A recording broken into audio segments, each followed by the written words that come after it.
Hello and welcome to Deep In Pact, a proud member of the Doof Network where we dive deep into our both's most nocturnal work 5 years on. Coming up next is Elliot Diebold. And that was Ruben Morehouse. Hey, that's me, and we're back to talk about Sine Die 14.7.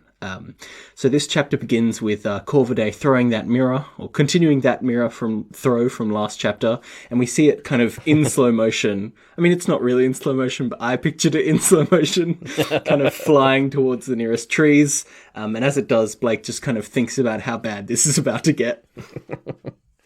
Yeah, and so I know I do this a lot, but I want to pull out like the opening couple of lines because I always feel like those are, the most important ones for setting the tone of what we're meant to be thinking heading into the chapter. And the opening sentences here, it's like Rose being like, wait, so Corvidae's not on our side? And then, of course, Blake sneaks in a dig at Rose. Yep, classic. And then Corvidae sneaks in like a smug response. And it's just like, it immediately gets you back on page with like, okay, so that's right, we're fighting Corvidae now. Blake and Rose are still themselves with each other, and Corvidae is now gone from being a creepy asshole to like a maliciously compliant asshole. It's really great. The thing I like about Blake's dig at Rose is he says, so he's saying if shoot him didn't make it clear, like, oh, you should have clearly figured it out. But remember the way the last chapter ended was, shoot him. No, don't shoot him. Like, it's not the most clear instructions. So I feel like Rose taking a second to double check is probably not the worst thing here. Exactly. Like, of course she's confused right now. This would be like a huge amount of news to her. It's just it's just these two, now that they're sort of both on the same page and have knowledge of what's going on between them. Like, I forget what the rule was that was sort of said, but it's like when people know about prophecies and that sort of thing, it makes them even more real. And ever since we sort of flipped that switch with Blake and Rose, they're just so like fantastically and frustratingly unable to work together, and it's just this great dynamic. It's so fun. Yeah, no, they're horrible. I don't know how long it takes Blake to think through things, but he's solidly standing there thinking in his head for like 6 or 7 paragraphs, and it's kind of like, I couldn't help but think as I was reading it, is time still progressing while Blake is just standing there thinking? Yeah, I mean, it does feel very un-Blake to just stand there and not react a little bit, which is very interesting considering what Rose does at the same time as Blake is standing there thinking about things. Yeah, so what Rose does is she yanks out some of her hair and basically immediately uses it to do sympathetic magic because, of course, the mirror was bound with some of her hair. And then they kind of solve this situation pretty effectively and tell Conquest to sit down and shut up, basically. I mean, and this is so cool. One thing we get here, which happens a lot in this chapter, so I'm just gonna kind of get this out of the way, so I'm not repeating myself. Is like the way the lighting is used. Like, everything's mostly black, and we get these rays of light as Conquest like is exulting as he's about to be free before Rose cuts it off. There's a bunch of moments where the lighting is used very cinematically for a written story. It's great.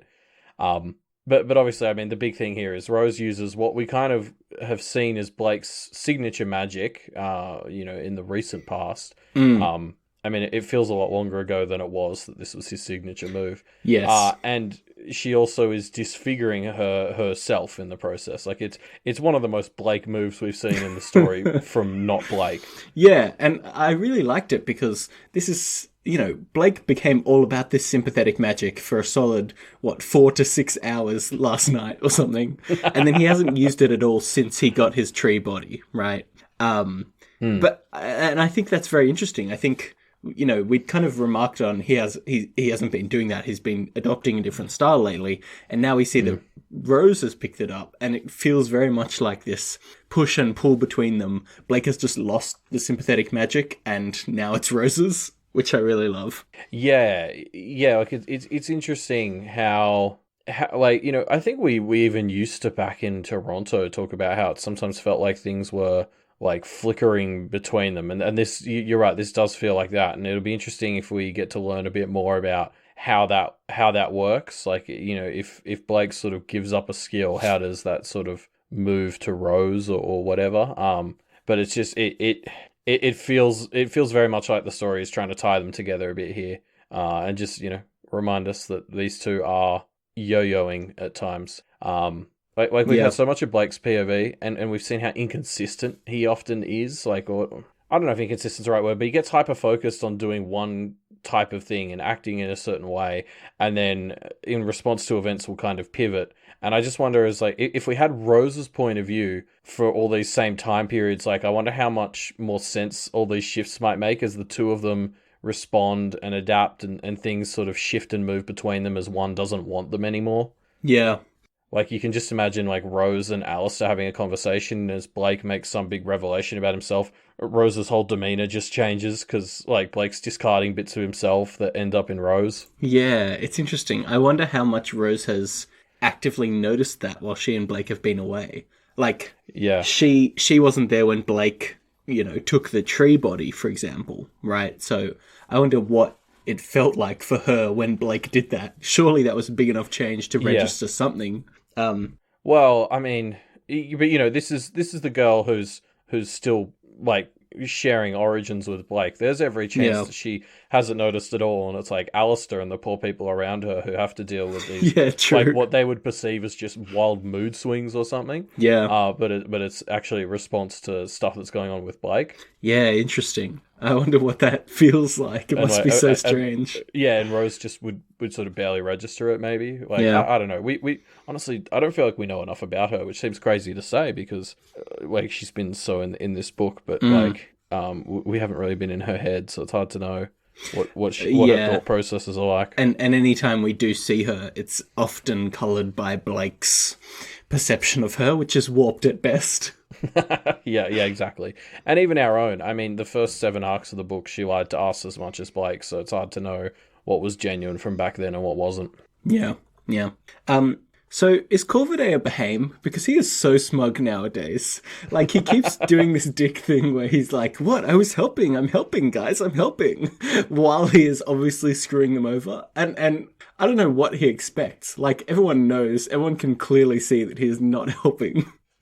Yeah, in fact, I'm actually enjoying, like, arsehole Corvidae even more than I was, like, creepy, unsettling Corvidae. There's just something about him just, like, now that he's out in the open, just kind of, like, basking in sabotaging things for them. Like, it's just kind of funny. Yeah, it is, but it's also, he's such a dick about it, Oh, yeah, that's the best part. Yeah, like, he's just so unabashedly just reveling in all this. Yeah. And getting to betray them. Yeah.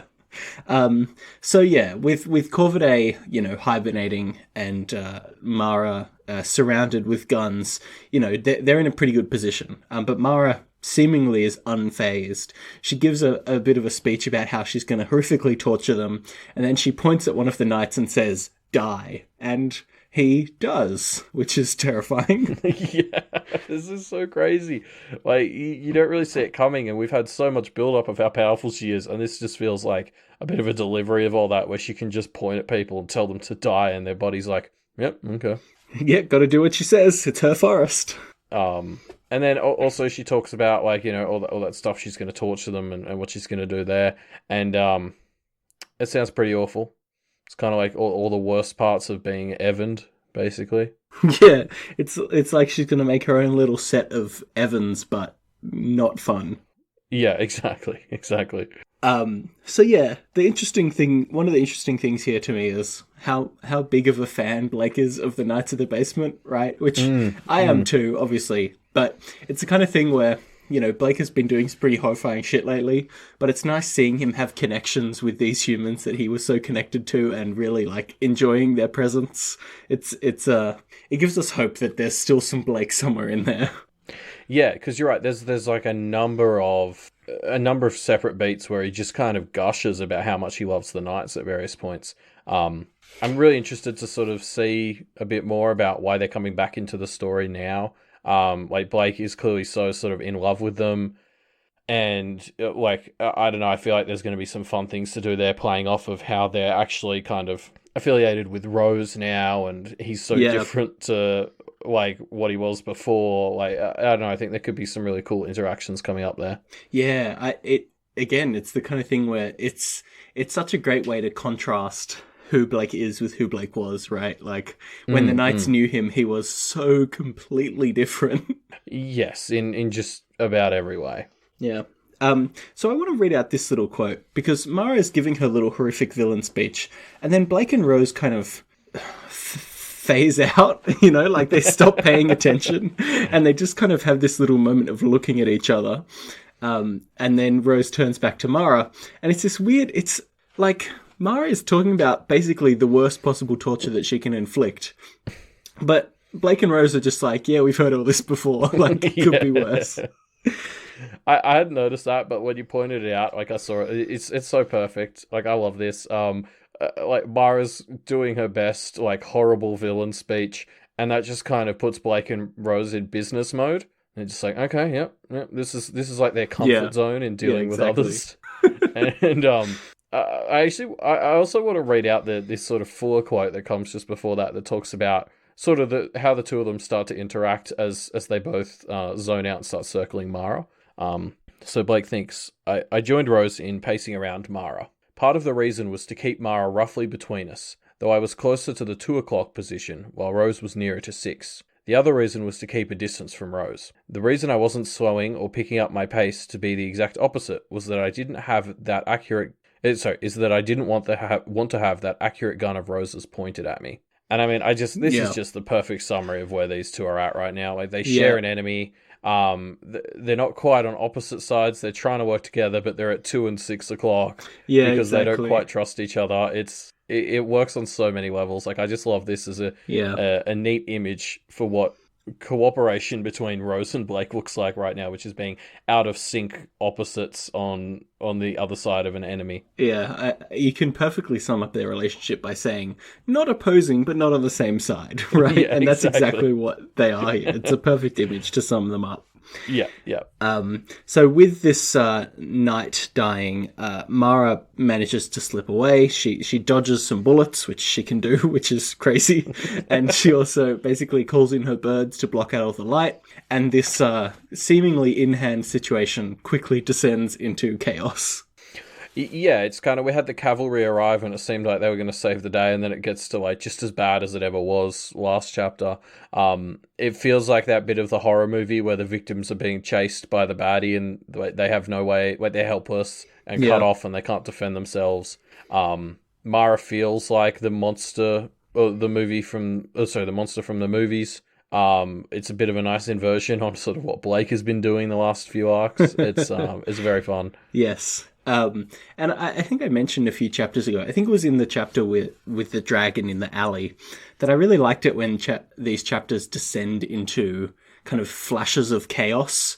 I think it's a really fun way of experiencing a story, to have your main character be confused and occasionally see little vignettes of what's going on around them, but struggling to catch up to the actual action and to figure out the holistic picture of what's going on.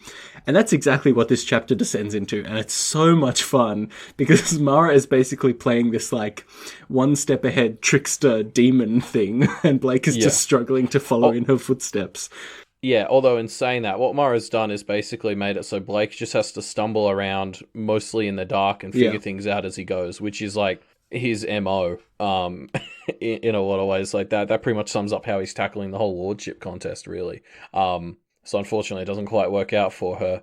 But I agree, this sort of... I really enjoy how gripping and intense these bits are of Blake kind of half blindly walking around trying to follow and put like puzzle pieces together as he's going. Like it was just fun to follow. Like as I was doing the live read for this one, I kept having to force myself to actually make comments because I was just kind of getting wrapped up in following Blake through this journey. Yeah, it is. It's like Mara is, if you'll pardon, I guess, the continuing fairy tale analogies, leaving a trail of breadcrumbs for Blake to follow here, right? Yeah.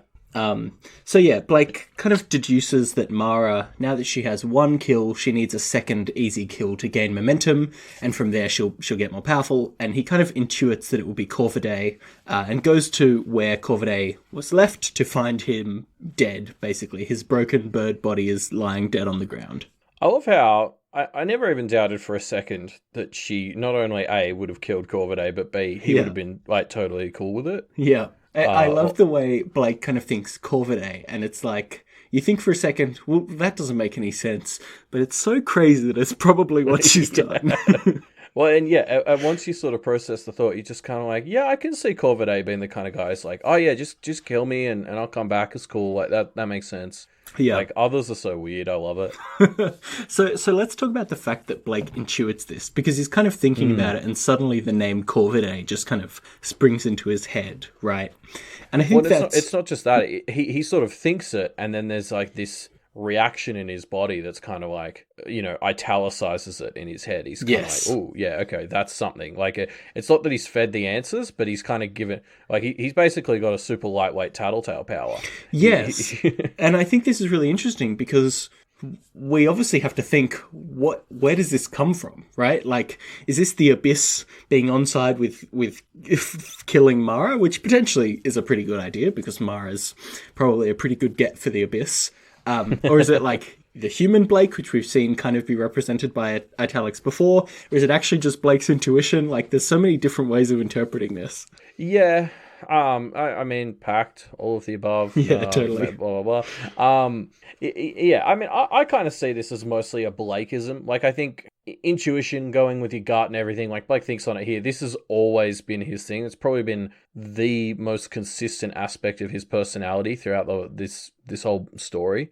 So like it doesn't really surprise me at all that we're starting to see that manifest as a kind of more concrete other power. Like, a bit like how Evan has gone from sort of this loosely defined ability to help you escape to, like, once that sort of it's become a lot more formalized now, and I think we're starting to maybe see Blake do the same thing with following his gut, where his the spirits kind of help him make sure his gut is pushing him in the right direction a bit. Yeah, I like that. And I'm excited to see what it looks like when that coalesces more firmly. Like, will he be able to just have Tattletale's power? That would be pretty wild.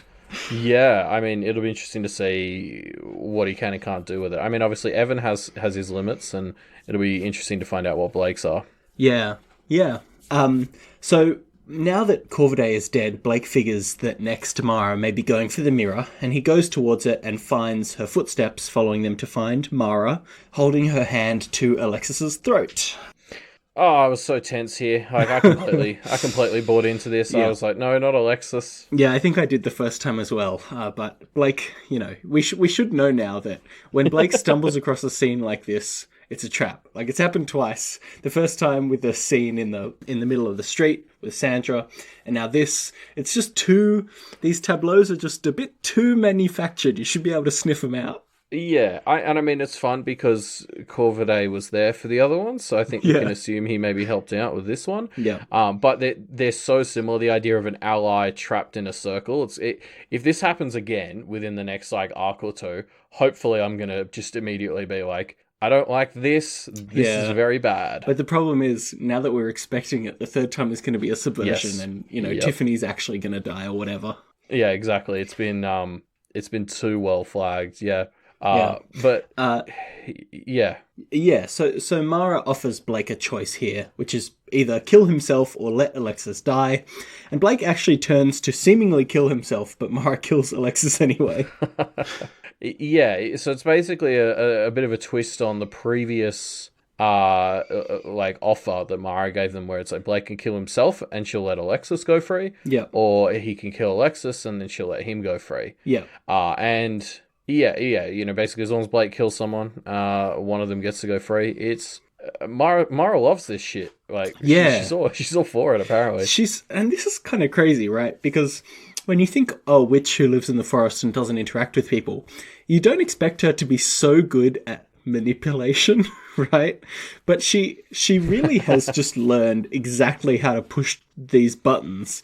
Like, this whole battle, she's been maximizing the psychological warfare, right? Like, telling somebody to die and they do it, that's probably the most horrifying thing that you could ever face against. And now this scene as well, like, it's clearly very psychologically damaging of a fight. And that means Mara is a lot better at the charisma stuff than she lets on. Yes, clearly in her like 25-ish thousand years, she's sort of picked up reading people at some point. I mean, like the vibe I very much got from this was that she just enjoys torturing them and Yes. making them miserable. Like it's not about the Yeah. killing; it's about the pain. Really seems to be her whole thing, Yeah. and so obviously she has acquired the skills necessary to maximize the amount of pain she can cause. I think she probably just sits in her hut imagining ways to torture people and dreams of an opportunity like this that she can put them to practice. Yeah, that wouldn't surprise me at all. As she's doing her chores and stuff every day, she's just sort of plotting. And what if I offered them a choice, but then killed them when they turned their back? That would be funny. Oh man, it's so good. Yeah, it's horrifying. And so yeah, Blake was the read we're meant to get here is Blake is about to kill himself for Alexis. Like he says to Evan, you know, my debt to her isn't paid yet, which presumably means because Alexis saved his life in his view, you know, he now owes her his life. Yeah. So that's pretty wild that Blake was about to kill himself. Oh, I mean, it is Blake. Yeah, sure, it's in character, but still seems a bit of an escalation. I don't know. Yeah, I mean, I think that's the thing though. Like, why this really stood out to me is Alexis has kind of always been the person since she was introduced that I would have never hesitated to say Blake would give his life for hers. And like he's literally offered that opportunity right here. But he's obviously had his issues with Alexis. There's even bits earlier in the chapter where he sort of reminds us how hurt he is by the sort of betrayal he got from his friends. Yeah. And so like I think like the reason that this is important to me is we still sort of see, despite how hurt and angry and stuff he is at these people, it's still the part of Blake is still in there that will just, you know, kill himself with the hyena to for sort of what she represents, for who he used to be. Like I think that's really important. Yeah, that's fair enough. I guess it was a tactical mistake for Mara to pretend to kill Alexis then. Should have just let Blake kill himself. Yeah, well, yeah, that's a good point. Anyway, so Blake... I wonder if maybe that's a thing. Like, Mara maybe can't possibly conceive that he would have. I don't know. Yeah, or... I mean, we don't know how it would have gone down. Maybe Blake would have figured out the thing with Corvidae while this was happening and would have figured it out. I don't know. But yeah. It does seem like he was about to just straight up do it. So maybe Mara should have just waited a few more seconds. Anyway, Blake is obviously pretty pedo here. And he basically, because he knows he can't get to Mara inside her protective circle, he rips off one of his wings to give himself more reach so that he can basically hug the circle, waiting for her to run across it in the darkness and trip over his wing, which is exactly what happens. It's a perfect play. Yeah. And obviously, you know, so he got that you know, scrapping Blakeness back off Rose, I guess, because he's... He's already back to ripping parts of his body off. Yeah, he was really psyched up to kill himself, and now that he's a bit let down, so instead he just rips off a wing. I mean, it's interesting, like, he does sort of... Rose sort of specifically calls out to him before he sort of switches back into this mode. I don't know, maybe I'm reaching there, but I feel like that might be, like maybe there's something about them interacting that helps with them sort of... With things yo-yoing between them. I don't know, because it is just... like, Rose calls out to him, and then he sort of... switches straight back into gonna rip parts of my body off. Yeah, maybe. So this isn't a big thing, but because Alexis is dead, Evan starts freaking out and he starts swearing a lot. He calls Mara a wicked old bitch, which is justified, but also like... And I know this isn't the worst thing Evan's been subjected to since hanging out with Blake. But it just kind of flags for me as like, well, this is a 7-year-old kid calling this lady a wicked old bitch. It just feels like a bad sign, you know? I don't know. Like, yeah, you know, he just watched one of his friends get murdered. I think even a 7-year-old gets a pass for using the B word. Yeah, maybe it's... in that situation. Like, honestly, all things considered, I think that's a fairly healthy and normal reaction to watching someone murder one of your friends. That's fair. I guess the thing that I really should have a problem with is that Blake is exposing Evan to situations where he sees his friends get murdered. Yeah. Yeah, exactly. I don't think the problem's with how Evan's reacting. I think the problem is that Evan has to be reacting. Yes. So yeah, Blake has tripped up Mara with this wing, and because he's quick, he catches her and holds the hyena to her throat. Yeah, but it immediately feels a bit too easy, and even Yes. Blake picks that pretty much instantly. Yeah, and potentially using his new tattletale intuition power, he realizes that there's something else going on here. Mara, he kind of figures out Mara killed Corvidae so that then she could resummon him to her side. And as Evan speaks, breaking the silence for the third time, Blake just kind of stabs out towards him and finds that he has stabbed Corvidae, who is now dead, and Mara is caught. So they've won. Yeah, sure. I like how the birds thin out as he gets stabbed. Like, Yeah. the birds have been such a big part of the ambience of this area since we entered it a few chapters ago. And like Corvidae has always been someone who we've known as Team Mara as all this is going on. And even though I just like this idea that maybe Corvidae was helping Mara with the control of the birds or something. And just the symbolism of them sort of being less hers as Corvidae gets killed is so perfect. And again, it lets some light in, which we already talked about before. Like, it's just this really sort of cinematically beautiful moment as Corvidae is stabbed, and you hear the birds die down and more light comes through. It just symbolizes his connection to Mara and the area so perfectly, I reckon. Yeah, while also giving you this moment of like, okay, the storm is parting a little bit, you know? Yeah, exactly. So yeah, it all clicks into place, and Blake kind of realizes the scope of Mara's deviousness over the course of this fight, but he still figured things out in time and won, so that's a fun little chapter right there. So it's good. They've won. Mara's defeated. Congratulations. Yeah, I don't buy it. Like, she's still alive in her woods. Like, I'm skeptical that you can ever be safe in that situation. I feel like you'd have to be careful. I'll be very interested. I think the thing I'm most interested to see moving forward is how or whether Corvidae's death affects her. Because, I've been working off the assumption for quite a while now that they're married, although there was an interesting bit about Corvidae's hair being Latita's, so maybe I've totally just misinterpreted this whole thing.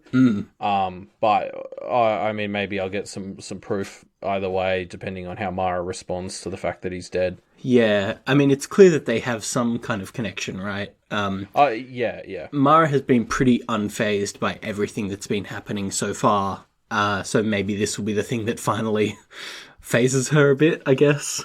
Yeah, exactly. Like, I guess we'll see. Yeah, we'll have to see, because that's the end of this chapter. Before we end the episode, it's time to take a look at what people were saying 5 years ago.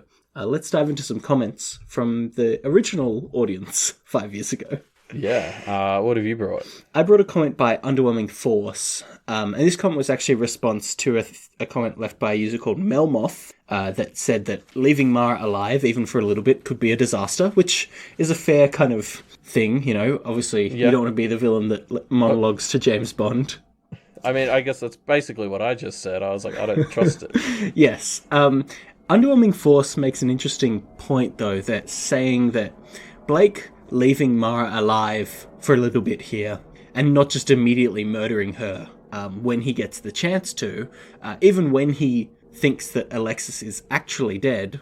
Underwhelming Force says that that's actually a win for his humanity, which I think is an interesting point. Again, this could be seen two ways, right? Either Blake is human and letting her live because he doesn't want to murder more people because he's a human, which I don't think is the case. Yeah. Or Blake is kind of in this mode of, okay, we need to like torture or interrogate the information out of her, which I think is more what I lean towards. But I do like the idea that Blake doesn't kill her immediately, even though he has just seen Alexis die, which is possibly the most triggering thing that he could see, right? Yeah, I'd say so. And obviously, like, I think it's interesting to compare this to all the killing monsters definition thing that defined Arc 13. I think by just about any definition, Mara is a monster who's kind of barely human. Yeah. It would seem to me that compared to a lot of the people who were killed in the last few arcs, Mara would seem like one of the ones who would best fit that definition. So, I mean, I guess I'm assuming, I kind of feel like we're in a similar-ish position to where we were at the end of last chapter, where it's sort of like, okay, now we have Mara under control. Like, we've taken Corvidae. I think they've started tying her up or something. So it's, it's very much like, okay, now it's going to be about the group interacting. It's going to be about like Blake and Rose working together to try and get information out of her, and that's going to be a very fun way to see how everyone plays off of each other while they're working together. At least at 12 and 6. I mean, sorry, Yeah, 6 exactly. and 2. Yeah. So what comment did you pull out, Ellie? So I've pulled out a comment by Eudiachlorus. Sorry for pronouncing that name probably wrong. So this user just points out that, like, Mara talks about all these awful ways she can bind spirits so that they suffer for ages, and, you know, you're putting the soul into physical objects, and that sounds a lot like the dolls she has in her house. And so, you know, they're probably suffering and not reaching the afterlife for hundreds of years. So, I mean, it's not really news that what she was doing here was probably shit, but, you know, the thinking about it, moreness of it is just its own level of horrifying. So, sometimes when we do these comment dives, we, for some reason, choose these comments that are like, well, you know how this thing's bad? Actually, it's probably a lot worse. It's kind of like, why do we do this to ourselves? I mean, you could say that about the whole book. Like, I think if you don't get a bit of a kick out of being horrified, horrified and exploring stuff through these horrific avenues, then you're probably not going to be making it this far into any Wildbow stories. Yeah, that's fair. And with that, I guess that's the end of the episode. Yeah. Thanks for joining us, everybody.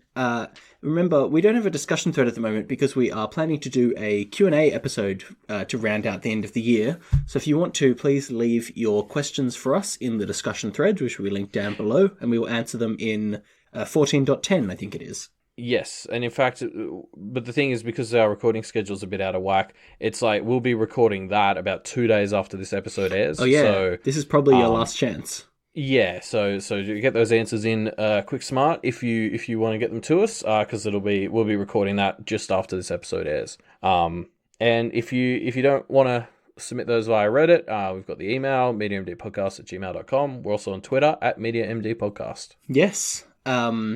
And you can also find this show, along with all of the other great shows on the Duff Media Network, on the website at duffmedia.com. This same morning that this episode came out an episode of the Duffcast on basically all of the movies from 2019, as well as favourite movies of the decade. So check that out, because we are both featured on it, as well as it's just a good show. Like, even if we weren't featured on it, you should watch it. Yeah, no, it's really cool. So for the last episode of the year, the Duffcast is going to kind of be rounding out the decade. They've got a lot of people appearing. I think it's going to be a really sort of fun discussion as they sort of look back at cinema for the last 10 years. I'm actually really looking forward to hearing it. Yeah. Of course, that show, as well as all the other great shows on the Duff Media Network, only exist because of our delightful patrons. Thank you, patrons. If you'd like to become one of those delightful patrons, thank you, patrons, head on over to patreon.com/duffmedia. You can get all kinds of cool things other than just that warm Christmas feeling of supporting us, including access to the Discord and bonus content. Actually, there's... For our very special patrons, to give them a bonus Christmas present, we're doing 12 days of Duffmas, where we have 12 pieces of bonus content all the way, one every day in the lead up to Christmas. So that's going on right now, and you can get access to... by the time this airs, that'll be half over. So, you know, if you aren't yet a patron at the Doof Troop level, you can sign up, and there'll be a bunch of articles waiting for you as we head into Christmas Day itself. Yep. I did one on the movie Grumpy Cat's Worst Christmas Ever. And if you want to know what I thought of it, you'll have to be a patron. But look, the spoiler is, I was surprised by how much I enjoyed the film. I'm surprised by that also. Yeah. Yes, and you know, while we're talking about Patreon, patreon.com/Wildbow is the place to go to, keep Wildbow's cycle of writing stories and chapters all the bloody time going. Yeah.